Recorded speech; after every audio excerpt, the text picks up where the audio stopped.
Comissária de bordo derrama suco em comandante do BOP e descobre quem realmente o humilhou. Quantas vezes o preconceito se veste de acidente para mascarar sua verdadeira face? Quantas barreiras invisíveis você precisaria atravessar para provar seu valor, mesmo quando suas conquistas já falam por si? E se te dissessem que um simples derramamento de suco pode revelar décadas de racismo estrutural disfarçado de mal-entendido? O voo 3847 da TAM cortava o céu entre São Paulo e Rio de Janeiro em uma manhã ensolarada de terça-feira. Era um daqueles dias em que o Cristo Redentor parecia abraçar a cidade inteira, e a Baía de Guanabara brilhava como um espelho azul estendido até o horizonte. Mas dentro da aeronave, uma tempestade silenciosa estava prestes a se formar. Na poltrona 12A, comandante Matias Silva ajustava discretamente sua camisa polo preta. Aos 45 anos, ele carregava no rosto as marcas de quem conhecia tanto a brutalidade das ruas quanto a complexidade das operações mais perigosas do Rio de Janeiro. Como líder do BOP, Batalhão de Operações Policiais Especiais, Matias tinha sob seu comando mais de 400 homens e mulheres que diariamente arriscavam suas vidas nos confrontos mais intensos da cidade. Naquele momento, porém, ele era apenas mais um passageiro. Voltava de São Paulo depois de uma reunião no Ministério da Justiça sobre as novas diretrizes de segurança pública. Vestia roupas civis, uma escolha deliberada para evitar a tensão desnecessária. Afinal, mesmo fora de serviço, um comandante do BOP raramente passava despercebido quando identificado. Matias abriu seu notebook e começou a revisar o relatório da operação da semana anterior no Complexo do Alemão. 17 prisões, 3 apreensões de armas pesadas, 0 baixas civis. Números que representavam não apenas estatísticas, mas vidas preservadas, famílias que dormiriam em paz mais uma noite. Do outro lado do corredor, a comissária de bordo Bruna Cavalcante verificava sua aparência no reflexo da janela. Aos 28 anos, loira, com feições delicadas e um sorriso que parecia ensaiado para as câmeras, ela trabalhava na aviação há 5 anos. Vinha de uma família de classe média alta de Ipanema, formada em turismo pela PUC-Rio, e sempre se orgulhara de trabalhar só em voos executivos, como costumava dizer às amigas. Bruna olhou ao redor da cabine com aquele ar de superioridade disfarçada que algumas pessoas cultivam sem nem perceber. Seu olhar parou em Matias por alguns segundos a mais do que o necessário. Algo nele a incomodava, mas ela não conseguia definir exatamente o que. Talvez fosse a postura confiante, a forma como ele ocupava naturalmente o espaço, ou simplesmente o fato de que um homem negro na primeira classe sempre despertava suas suspeitas não confessadas. O capitão anunciou que estavam iniciando a descida para o aeroporto Tom Jobim. Era o momento do serviço de bebidas final, e Bruna pegou seu carrinho, organizando os sucos, refrigerantes e água. Ela se aproximou da fileira onde Matias estava sentado, mantendo aquele sorriso profissional que havia aperfeiçoado ao longo dos anos. "Boa tarde, senhor. Gostaria de alguma bebida antes do pouso?" perguntou, mas havia algo de mecânico em sua voz, como se estivesse cumprindo um protocolo obrigatório. "Um suco de laranja, por favor", respondeu Matias sem levantar os olhos do laptop, concentrado em finalizar suas anotações sobre a reunião em Brasília. Bruna pegou o copo de plástico e a pequena garrafa de suco de laranja. Algo em sua expressão mudou sutilmente. Era como se um pensamento malicioso tivesse cruzado sua mente. Ela se inclinou para servir a bebida, mas, acidentalmente, inclinou demais a garrafa. O suco de laranja se espalhou pela mesa, molhando completamente o notebook de Matias e respingando em sua camisa. O líquido escorreu pela tela, pingando no chão e manchando seus documentos importantes. "Ai, meu Deus!" exclamou Bruna, mas havia algo forçado em sua surpresa. "Que desastre! Desculpa mesmo, mas você se mexeu na hora errada." Matias levantou os olhos lentamente. Por alguns segundos apenas olhou para ela, processando não apenas o acidente, mas todo o contexto que o antecedeu. O sorriso de canto de boca que ela tentava disfarçar, a forma como ela havia enfatizado que a culpa era dele, a ausência completa de uma desculpa genuína. "Você fez isso de propósito", disse ele, sua voz calma, mas carregada de certeza. Como assim de propósito? Bruna fingiu indignação, elevando um pouco a voz para chamar a atenção dos outros passageiros. Foi um acidente. Eu disse desculpa.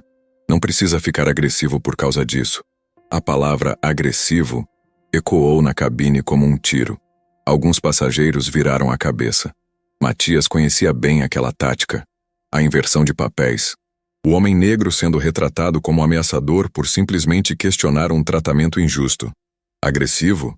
Repetiu ele, sua voz ainda controlada.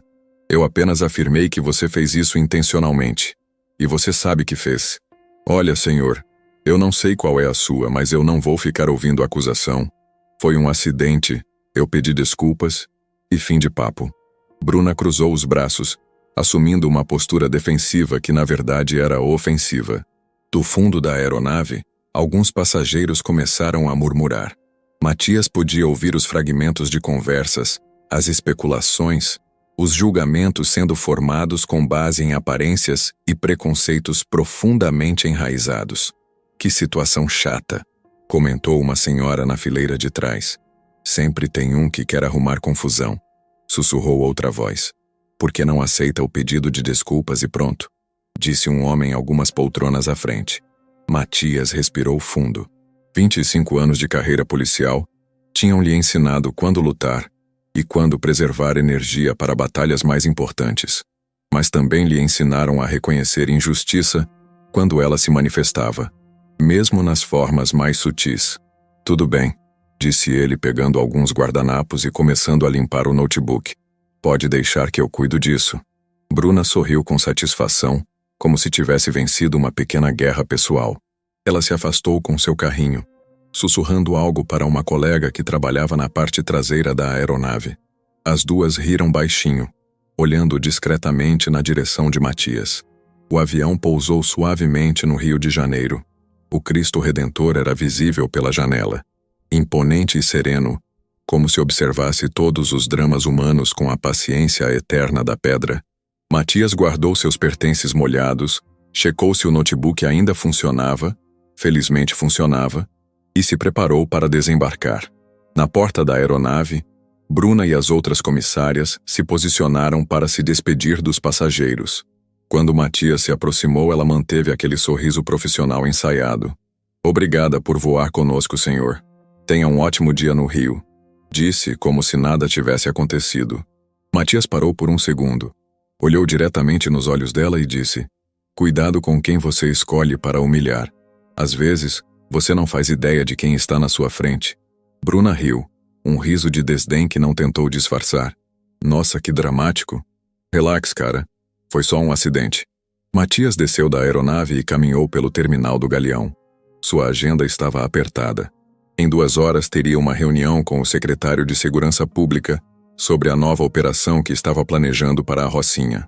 Em 4 horas, comandaria o briefing de segurança para a visita do ministro da Justiça ao Rio na semana seguinte. Mas antes disso, precisava resolver uma questão pessoal. O relatório sobre discriminação racial nas companhias aéreas que estava preparando para o Ministério Público. Um documento que vinha construindo há meses, baseado em depoimentos de oficiais negros que relataram experiências semelhantes durante viagens a serviço. Matias entrou em seu carro oficial, um SUV preto blindado com placas especiais, e pegou o telefone. Discou para sua assessora de imprensa. Marina, sou eu, Matias. Preciso que você agende uma entrevista coletiva para amanhã, 15 horas. Vamos divulgar os resultados da investigação sobre discriminação racial nas companhias aéreas brasileiras. Do outro lado da linha, Marina Santos, uma jornalista experiente que trabalhava como assessora de comunicação do BOPE, tomou nota rapidamente. Comandante, algo específico aconteceu hoje? Vamos dizer que recebi mais uma confirmação de que nosso trabalho é necessário. Quero representantes de todas as emissoras principais. E avise a TAM que eles vão querer enviar alguém da assessoria jurídica. Enquanto Matias se dirigia para o QG do BOPE na Tijuca, Bruna Cavalcante chegava em seu apartamento em Ipanema.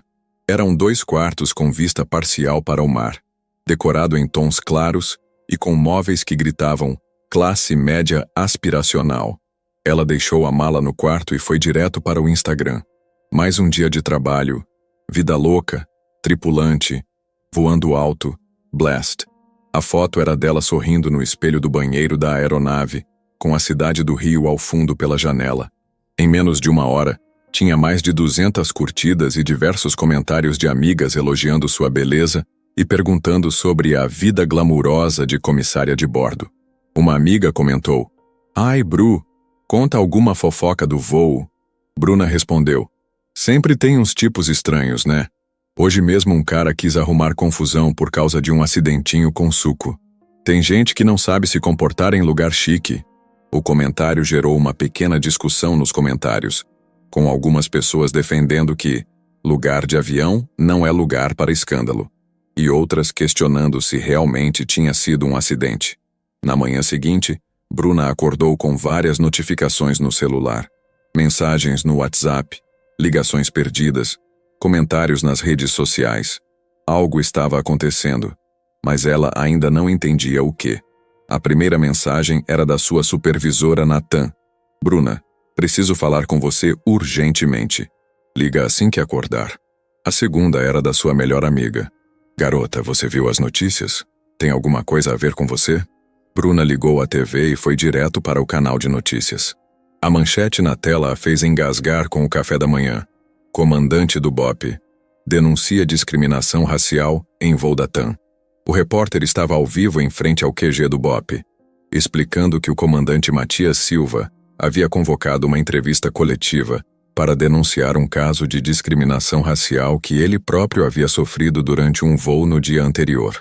Segundo fontes próximas ao comandante, uma comissária de bordo teria deliberadamente derramado suco em suas roupas e documentos, além de tratá-lo de forma discriminatória durante todo o voo, relatava o jornalista. Bruna sentiu o sangue gelar nas veias. Pegou o celular com as mãos tremendo e ligou para a supervisora. "Cláudia, sou eu, Bruna. Vi que você..." "Bruna." A voz da supervisora estava alterada. "Você pode me explicar que história é essa? O comandante do BOP está dando entrevista coletiva dizendo que foi discriminado por uma funcionária nossa ontem." "Cláudia, calma. Foi um acidente. Eu derramei um suco sem querer e o cara ficou paranoico. Não tem nada a ver com discriminação." "Bruna, você sabe quem é Matias Silva? Ele é o comandante do BOP, um dos homens mais respeitados da segurança pública do Rio de Janeiro. E você está me dizendo que derramou suco sem querer em cima dele? Eu não sabia quem ele era. E além disso, mesmo que soubesse, foi um acidente genuíno." "Bruna, eu vou ser direta. A empresa já recebeu 3 ligações de jornalistas perguntando sobre o caso. O comandante não só está falando com a imprensa, como também mencionou que tem gravações de áudio do voo. Você tem certeza absoluta de que foi um acidente?" Bruna sentiu o mundo girar. Gravações de áudio.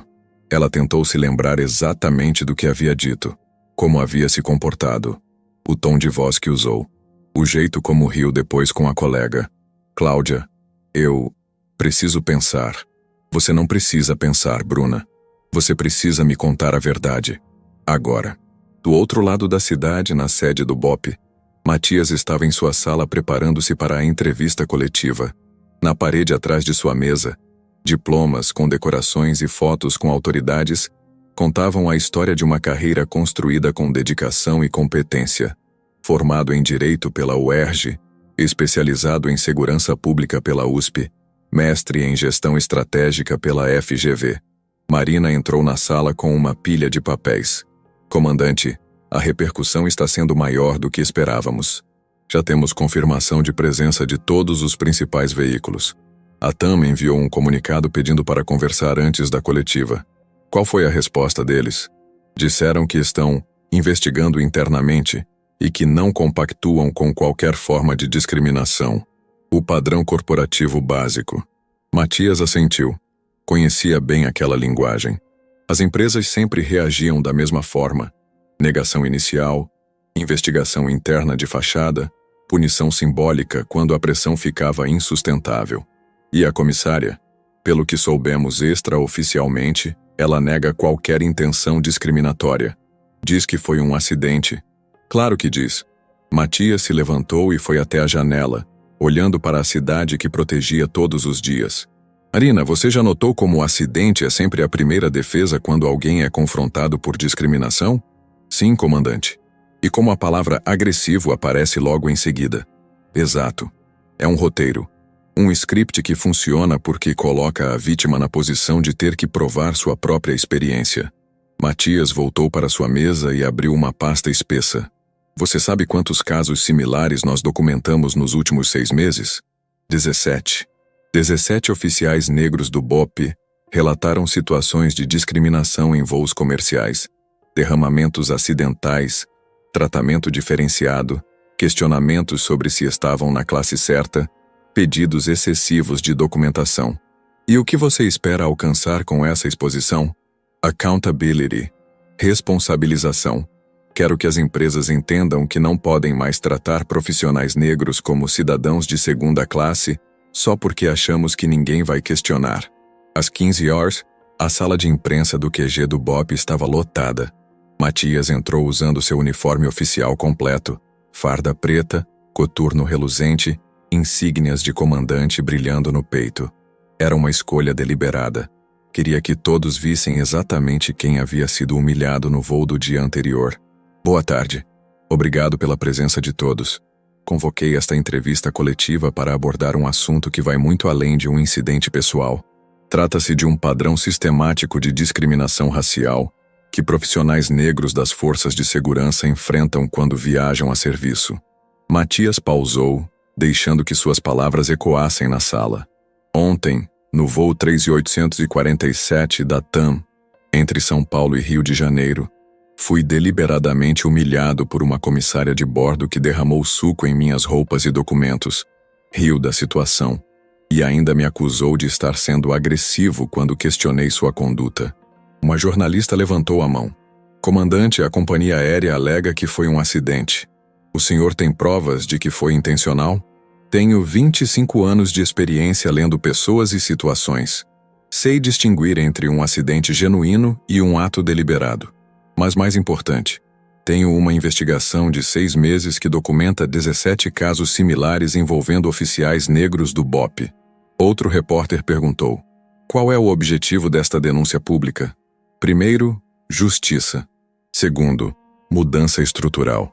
Não queremos apenas a punição de um indivíduo, mas o reconhecimento de que existe um problema sistêmico que precisa ser enfrentado pelas empresas e pela sociedade. A entrevista durou 40 minutos. Matias apresentou dados, depoimentos, estatísticas. Falou sobre como a discriminação afeta não apenas os profissionais individualmente, mas toda a instituição policial. Como mina a confiança e a autoestima de homens e mulheres que dedicam suas vidas a proteger a sociedade. Enquanto isso, no apartamento em Ipanema, Bruna assistia à transmissão ao vivo com uma mistura de horror e fascínio. Via Matias falando com autoridade, rodeado por medalhas e condecorações, explicando detalhadamente cada aspecto do que havia acontecido. Ela não apenas derramou o suco intencionalmente, como riu da situação e ainda tentou me retratar como agressivo quando questionei sua conduta. Este é o protocolo padrão da discriminação moderna: negar, minimizar e inverter os papéis. Bruna sentiu um aperto no peito.